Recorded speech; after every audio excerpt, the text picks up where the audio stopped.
The internet knows enough about you already. Maybe it's time to stop giving it more. You don't need to show everyone where you are, who you are with, and what you are doing, who you are dating, what happened to you today, or what you are planning for tomorrow. You can be active online without making your entire life public.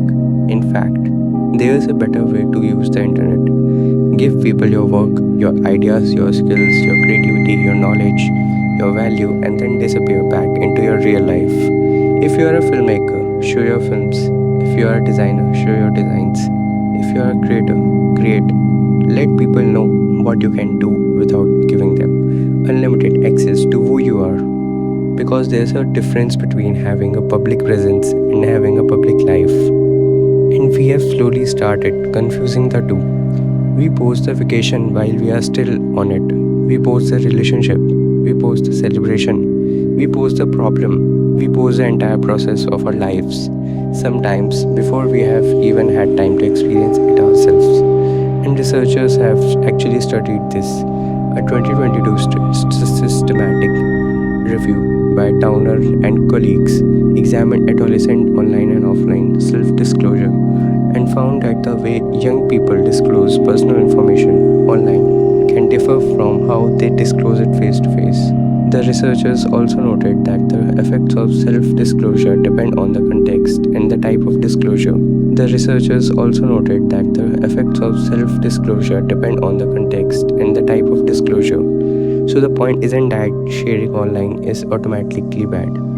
It's that what you share, where you share it, and who can access it matters.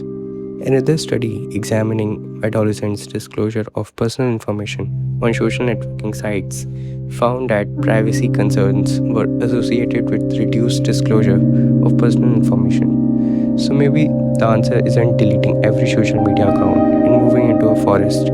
Maybe it's simply creating boundaries. You don't have to post your location in real time. You don't have to document every meal, every conversation, every friendship, or every good thing that happens to you. Take the photo, make the memory, enjoy the moment, and if you still want to share it later, share it later. Some things don't need an audience. Your family doesn't need to become content. Your relationships don't need to become content. Your problems definitely don't need to become content.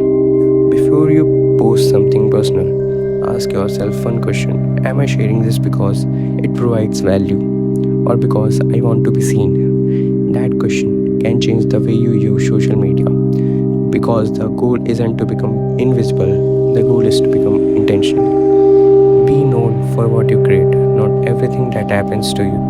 Let the internet see your work, not your entire life. Build something, share something useful, give people value, then close the app and go live the life you were busy posting about. Because you can have a public presence without having a public life, and honestly, some of the best parts of your life might become the parts nobody online ever gets to see. If you want more videos about building a better life in an increasingly online world, subscribe to Muffinilla. Show your work, share your value, keep your life yours.